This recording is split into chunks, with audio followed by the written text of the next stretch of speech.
How to turn photo into coloring page Canva.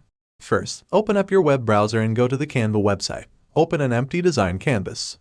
Now, you'll need to add the photo you want to turn into a coloring page. Click on the photo you just uploaded to select it. This will allow you to edit the photo. In the top left corner, you'll see a button that says Edit Photo. Click on it. After clicking on Edit Photo, you'll see an option called Magic Edit. Click on that.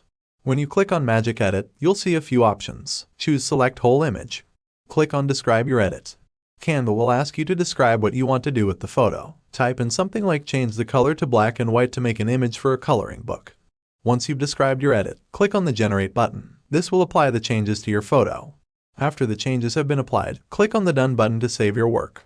Congratulations! You've now mastered the art of turning any photo into a coloring page using Canva. It's a simple yet creative way to personalize your coloring experience. If you found this tutorial helpful, be sure to give it a thumbs up and subscribe for more handy tips and tricks. Thanks for watching, and happy coloring!